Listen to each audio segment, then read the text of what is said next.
Hello, good morning everyone, welcome to the current exam. आज की class में हम 3 दिसंबर का करंट अफेयर्स करेंगे, जिसमें हम WTA के महानिदेशक, हरिमो शक्ति अभ्यास, फिल्म फेयर के OTT awards, mission Arun हिमवीर, UN वैश्विक उत्कृष्टता अवार्ड और अधिकारियों की सेवानिवृत्ति आयु को बढ़ाया गया है, उसके बारे में डिस्कस करेंगे। ठीक है, तो चलिए शुरू करते हैं। क्वेश्चन नंबर 1, हाल ही में विश्व व्यापार संगठन का महानिदेशक किसे नियुक्त किया गया है? तो WTO का अभी लेटेस्ट में महानिदेशक नियुक्त किया गया है। तो आप ये तस्वीर देख रहे होगे, इनको तो आप जानते होगे, मे भी आप जानते होगे। तो नागोजी ओंकाजा जी को ही दोबारा से महानिदेशक नियुक्त कर दिया गया है फिर से। और ये इनके बारे में आपको पता होगा, ये कहाँ की हैं? नाइजीरिया की हैं ये। ठीक है, तो नाइजीरिया की ये महिला हैं और ये WTO की महानिदेशक बनने वाली पहली महिला हैं। तो इनका पहला कार्यकाल कब से कब तक था वो भी लिख लो आप। तो 2021 में बनी थी ये पहली बार, और 2021 से 25 तक दूसरा पहला कार्यकाल था, और दूसरा 25 से 29 तक। ठीक है, 4 साल का कार्यकाल होता है, 4 ईयर का जो कार्यकाल होता है। अब ये दूसरे कार्यकाल के लिए इनको नामित भी कर दिया गया है, नियुक्त कर दिया गया है। ठीक है, और ये फर्स्ट महिला हेड है, ये आपको पता होना चाहिए, इसलिए ये कई बार एग्जाम में पूछा भी जा चुका है, इसलिए उतना अब आगे पूछेंगे ये पता नहीं, बट पूछ सकते हैं still, it's a important question. Okay,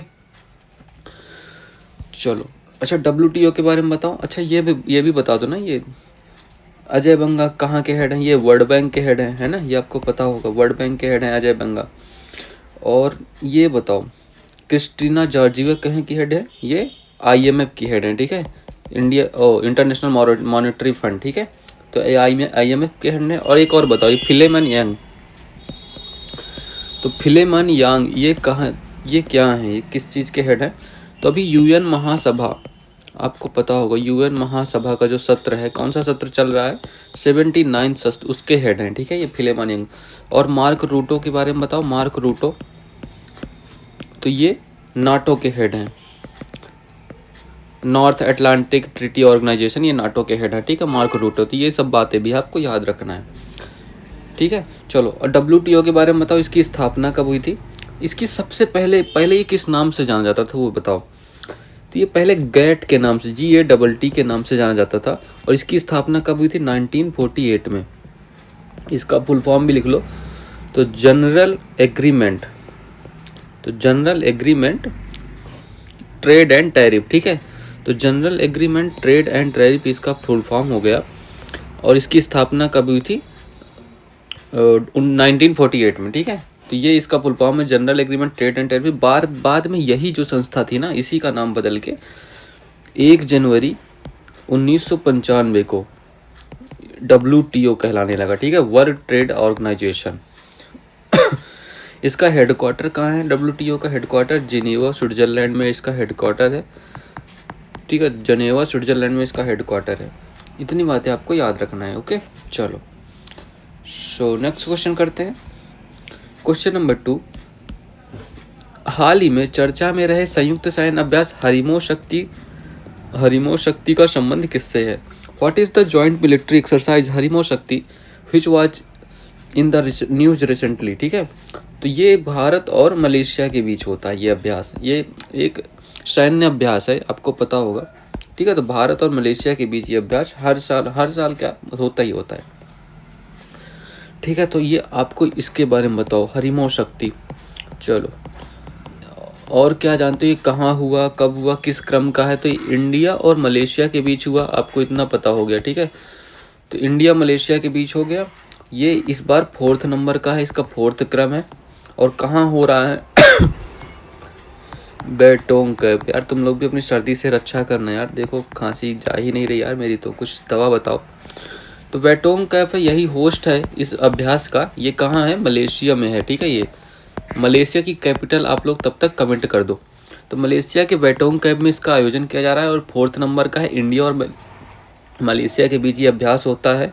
Bharat की तरफ से कौन जाएगा? तो भारत की तरफ से महार रेजिमेंट जाएगा। ठीक है, तो महार रेजिमेंट भारत की तरफ से भाग लेगा इसमें। चलो, और इसका लक्ष्य क्या है? तो जंगल के जो आतंकवाद है, जंगल आतंकवाद को रोकना। ठीक है, इसका उद्देश्य क्या है? जंगल आतंकवाद को रोकना। ठीक है, तो जंगल में जो आतंकवादी गतिविधियां चल रही हैं उनको रोकना। ओके, चलो। तो भारत और श्रीलंका के बीच कौन कौन से अभ्यास हुए इनके बारे में भी बताओ मुझे। तो भारत श्रीलंका के बीच एक मित्र शक्ति हो गया, एक कल पढ़ाया था मैंने स्लीनेक्स, ठीक है। तो स्लीनेक्स भी भारत और श्रीलंका के बीच है। भारत और सिंगापुर के बीच कौन कौन से हैं, एक सिम्बेक्स मैंने कल कराया था, है ना, सिम्बेक्स हो गया। दूसरा बताओ, अग्नि करके है, आप लोग इसको पूरा करो, मुझे पूरा नाम आपसे ही चाहिए, ठीक है। भारत और इंडोनेशिया के बीच कौन कौन से अभ्यास हुए, ठीक है। तो भारत और इंडोनेशिया के बीच समुद्र शक्ति और गरुड़ शक्ति, ठीक है। तो समुद्र शक्ति, गरुड़ शक्ति भारत और इंडोनेशिया के बीच में हुआ, ठीक है। चलो नेक्स्ट करते हैं। अच्छा चलो, इस मलेशिया की राजधानी बताओ आप, ठीक है। ये देखो मलेशिया का जो कैपिटल है ना, तो एक देखो ये मलय पेनिनसुला में भी है और ये इंडोनेशिया में भी शामिल है, ठीक है। तो मलेशिया 2 द्वीपों में है, ठीक है। तो ये जितना ये लाइट येलो वाला पार्ट दिख रहा है ना आप लोगों को, ये मलेशिया है पूरा। और मलेशिया की कैपिटल क्या है आपको बताना है अभी, तुरंत बताओ, कैपिटल बताओ। ये ब्रुनेई, अच्छा। इंडोनेशिया की कैपिटल क्या है बताओ। मलेशिया की कैपिटल, अच्छा इंडोनेशिया, मलेशिया बताओ पहले। तो मलेशिया की कैपिटल कुलालमपुर हो गई, पता होगा, काफ़ी सुना होगा। तो कुलालमपुर, ठीक है। ये मलेशिया की कैपिटल हो गई। ये देखो मलेशिया का मैप है, ये भी आप याद ही रख लेना। करेंसी क्या है यहाँ की, करेंसी बताओ, और लैंग्वेज बताओ, यहाँ कौन सी भाषा का यूज होता है, और यहाँ के पीएम कौन है फिलहाल। इतनी चीज़ें बता दो बस, दैट्स ऑल। तो करेंसी रुपया यूज होता है, ठीक है। और लैंग्वेज कौन सी है, मलय लैंग्वेज यहाँ यूज होती है, मलय लैंग्वेज है। और पीएम कौन है, अनवर इब्राहिम जी यहाँ के पीएम है भी, ठीक है। तो अनवर इब्राहिम, तो ये पीएम, मोस्टली ये मुस्लिम आबादी वाला क्षेत्र है, ठीक है। तो आपको ये सब याद रखना है। साउथ चाइना सी इसके नॉर्थ में है और जावा सी इसके साउथ में है, ठीक है। चलो नेक्स्ट क्वेश्चन नंबर 3। हाल ही में फिल्म फेयर OTT अवार्ड्स 2024 में बेस्ट एक्ट्रेस का अवार्ड किसे मिला है। तो अभी हाल ही में फिल्म फेयर OTT अवार्ड दिए गए, इनके बारे में पूरी चीज़ें जान जाते हैं, ठीक है। तो फिल्म फेयर OTT का फुल फॉर्म क्या है यार, तुम लोग बताओ। 2024 में, ठीक है, ये 2024 का है। तो OTT का फुल फॉर्म क्या है, ओवर द टॉप, मतलब ओवर द टॉप मतलब OTT समझते हो ना आप लोग, Netflix, YouTube, prime and Jio cinema and all, है ना, हॉटस्टार वगैरह में जो चीज़ें होती हैं उनको OTT प्लेटफॉर्म्स कहते हैं। तो इसमें बेस्ट फिल्म का बताओ, बेस्ट फिल्म कौन सी है, ठीक है। बेस्ट फिल्म हो गया, बेस्ट एक्टर हो गया, बेस्ट एक्टर बताओ, और क्या है बेस्ट एक्टर, डायरेक्टर भी बताओ, ठीक है, डायरेक्टर हो गया, और एक्ट्रेस भी बताओ, ये चारों चीज़ें बताओ, ठीक है। तो बेस्ट फिल्म कौन सी होगी, एक आपने सुनी होगी अमर सिंह चमकीला नाम से, ये बायोग्राफी थी, ठीक है। तो अमर सिंह चमकीला ये बेस्ट फिल्म है, इसको बेस्ट फिल्म का अवार्ड मिला। एक्टर कौन है, किसको, दिलजीत दोसांझ को ये बेस्ट एक्टर का मिला है, ठीक है। तो दिलजीत दोसांझ इन्हीं की फिल्म है, ठीक है। अमर सिंह चमकीला दिलजीत दोसांझ की फिल्म है। इसी को डायरेक्शन किसने दिया था, इम्तियाज अली ने, ये इनको बेस्ट डायरेक्शन का अवार्ड मिला है, ठीक है। इन्होंने ही अमर सिंह चमकीला को डायरेक्ट किया था, ठीक है। और बेस्ट एक्ट्रेस कौन है ये बताओ भाई। बेस्ट एक्ट्रेस आप फोटो देख के समझ ही गए होगे। तो करीना कपूर को बेस्ट एक्ट्रेस मिला है, किस फिल्म के लिए ये बताओ, अब तो मैं जानूँ। करीना कपूर को जाने जान फिल्म के लिए, ठीक है। जाने जान इनकी एक OTT में रिलीज हुई थी फिल्म, इस फिल्म के लिए इनको बेस्ट एक्ट्रेस का अवार्ड मिला। तो option number B correct answer होगा, ठीक है। इतनी बातें आपको पता हो गई ना, चलो। तो इनको आप जान ही रहे होगे, है ना। सर्वश्रेष्ठ फीचर फिल्म का राष्ट्रीय अवार्ड किसे मिला है बताओ। तो अट्टम, एक कौन सी ये मलयालम मूवी है, इसको मिला था, ठीक है। तो अट्टम मलयालम मूवी को, इसको बेस्ट सर्वश्रेष्ठ फीचर फिल्म का राष्ट्रीय अवार्ड मिला। ऑस्कर 2025 के लिए भारत की आधिकारिक एंट्री किस फिल्म के द्वारा हुई है, एक आपने सुनी होगी, कौन सी, लापता लेडीज, है ना। तो लापता लेडीज मूवी को ऑस्कर के लिए नामित किया गया है भारत की तरफ से, ठीक है। सर्वश्रेष्ठ एक्टर का सम्मान किसे मिला है, कंतारा जो मूवी सुनी होगी ना, कंतारा मूवी के ऋषभ शेट्टी जी को। ठीक है। तो ऋषभ शेट्टी जी को, ऋषभ शेट्टी ऐसे लिखते हैं, देखो ऋषभ शेट्टी नहीं लिख पा रहा है, क्या बवाल है। तो कंतारा मूवी के ऋषभ शेट्टी जी को मिला, ठीक है। चलो, दादा साहब फाल्के अवार्ड अभी हाल ही में मिथुन चक्रवर्ती जी को मिला था, ठीक है। तो ये भी आपको याद रखना है। अभी मिथुन चक्रवर्ती को एक पहले भी अवार्ड मिला था, बताओ वो याद करके बताओ, एक और अवार्ड मिला था इन्हें। चलो नेक्स्ट क्वेश्चन, क्वेश्चन नंबर 4, हाल ही में मिशन अरुण हिमवीर किसने प्रारंभ किया है? तो मिशन अरुण हिमवीर किसने प्रारंभ किया है, ये बताओ। अच्छा, ये एक और चीज़ इसमें लिख लेना आप लोग, ये जो फिल्म थे और ना 5th नंबर के हैं, ठीक है। तो 5th क्रम है इनका, कभी कभी पूछ लेता है, पूछता तो नहीं बट कभी कभी कुछ भी कहा नहीं जा सकता। चलो, तो मिशन अरुण हिमवीर के बारे में बताओ, ठीक है। चलो, तो मिशन हिमवीर के बारे में कहते हैं, हिमवीर ITBP को कहते हैं, जो ITBP को इंडो तिब्बत बॉर्डर पुलिस को कहते हैं हिमवीर के, ठीक है। तो चलो, अभी लेटेस्ट में ये मिशन हिमवीर किसने लॉन्च किया? तो अरुणाचल प्रदेश ने इसको लॉन्च किया, ठीक है। तो option number C correct answer होगा। और क्यों लॉन्च किया? यहाँ के CM कौन है? पहली बात तो CM लिख लो, पेमा खांडू जी यहाँ के CM है, ठीक है। तो पेमा खांडू जी यहाँ के CM है। और क्यों लॉन्च हुआ ये? तो दूर दराज के जो इलाके होंगे ना, तो दूर दराज के इलाकों में कृषि का सामान, मतलब जो कृषि और बागवानी से उत्पादों की सप्लाई होगी ना, तो कृषि बागवानी उत्पाद जो होंगे, ठीक है, उत्पादों की सप्लाई करने के लिए, तो उत्पादों की सप्लाई करने में कौन मदद करने वाला है? ITBP। तो सप्लाई ये आपको याद रखना है, ठीक है। ये उद्देश्य इसका बहुत है, दूर दराज के इलाकों में कृषि एंड बागवानी उत्पादों की सप्लाई करने में ITBP के साथ समझौता हुआ है, ठीक है। ITBP समझौता, ये आपको याद रखना है। चलो ठीक है, तो ITBP होता क्या है? इंडो तिब्बतन बॉर्डर पुलिस इसका फुल फॉर्म है, ठीक है, इंडो तिब्बत बॉर्डर पुलिस। और ये इंडिया और चाइना के बॉर्डर पे काम करती है, ठीक है, सॉरी, इंडिया चाइना बॉर्डर, ठीक है। तो इतनी बातें आपको याद रखना है, ओके। चलो, अच्छा ये बताओ, कृषि में सर्वश्रेष्ठ पुरस्कार, इसी में क्या, चलो नेक्स्ट में लिख देते हैं। तो कृषि में सर्वश्रेष्ठ पुरस्कार किसे मिला? बागवानी में सर्वश्रेष्ठ पुरस्कार किसे मिला? आपने इसका आंसर तो मार्क कर लिया ना? हाँ, तो अरुणाचल प्रदेश में ये लॉन्च किया गया और दूर दराज के इलाकों में कृषि और बागवानी उत्पादों की सप्लाई करने को ITBP के साथ समझौता हुआ है, इस वजह से ये इसी को मिशन अरुण हिमवीर के नाम से जाना जाता है, ठीक है। ये देखो पेमा खांडू जी हैं यहाँ। चलो, तो कृषि में सर्वश्रेष्ठ पुरस्कार किसे मिला? बागवानी में, समुद्री में और जल में, इनको सर्वश्रेष्ठ पुरस्कार किस राज्य को मिले? तो कृषि में जो है महाराष्ट्र को मिला सर्वश्रेष्ठ पुरस्कार। अब बागवानी में किसे मिला है? नागालैंड, ठीक है। तो बागवानी में नागालैंड को, समुद्री में केरल को और जल में उड़ीसा को मिला सर्वश्रेष्ठ पुरस्कार। ये भी आपको याद रखना है। ऑपरेशन इंद्रावती कहाँ चलाया गया? ये हैती में सहायता करने के लिए चलाया गया था। ऑपरेशन सद्भाव, ये टाइफून यागी, आपने सुना होगा, टाइफून यागी आया था एक बार, तो टाइफून यागी से प्रभावित क्षेत्र में चलाया गया, ठीक है। और ऑपरेशन बॉम्बे बकेट, ये कहाँ चलाया गया था? UK में चलाया गया था, जंगल की आग को शांत करने के लिए। यहाँ के जंगल में आग लगी थी, उसको शांत करने के लिए ये उत्तराखंड में चलाया गया था, ऑपरेशन बॉम्बे बकेट। ऑपरेशन अमृत कहाँ चलाया गया था, क्यों चलाया गया था? ये एंटीबायोटिक, जो आप एंटीबायोटिक बात पे खा लेते हो ना, एंटीबायोटिक के मिसयूज के लिए, मिसयूज को रोकने के लिए, ठीक है। कहाँ चलाया गया था? केरल में, ठीक है।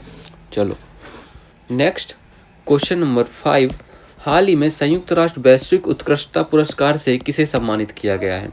Who has been recently awarded the United nation global excellence award? तो अभी हाल ही में डॉक्टर बसंत गोयल जी को अवार्ड दिया गया है। ये क्यों दिया गया है? देखो, अपनी जो प्रेसिडेंट है ना, इनको एक नाम दिया है प्रेसिडेंट साहिबा ने, ठीक है। तो प्रेसिडेंट ने इनको क्या नाम दिया है? Blood man of India. इन्हीं को ब्लड मैन ऑफ इंडिया के नाम से जाना जाता है, ठीक है। तो ये भी आपको याद रखना है। ये हैं, देखो, बसंत गोयल जी, इनको ब्लड मैन इंडिया के नाम से आता है। और ये पुरस्कार कहाँ दिया गया इनको? अभी हाल ही में दुबई में ये पुरस्कार दिया गया, दुबई UAE में, ठीक है। ये भी आपको याद रखना है। और इन्हें अभी लेटेस्ट में लंदन में, यूनाइटेड किंगडम के लंदन में भारत कीर्तिमान पुरस्कार भी मिला था, ठीक है। तो भारत कीर्तिमान पुरस्कार से भी इन्हें सम्मानित किया गया था।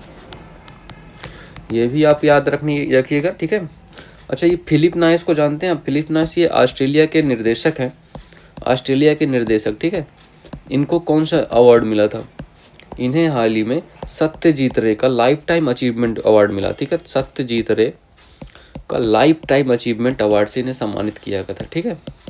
तो ये भी आपको याद रखना, ये काफ़ी इंपॉर्टेंट है। सत्यजीत रे बहुत बार पूछा जा चुका है। सत्यजीत का लाइफ टाइम अचीवमेंट अवार्ड इन्हें फिलिप नायस को दिया गया था।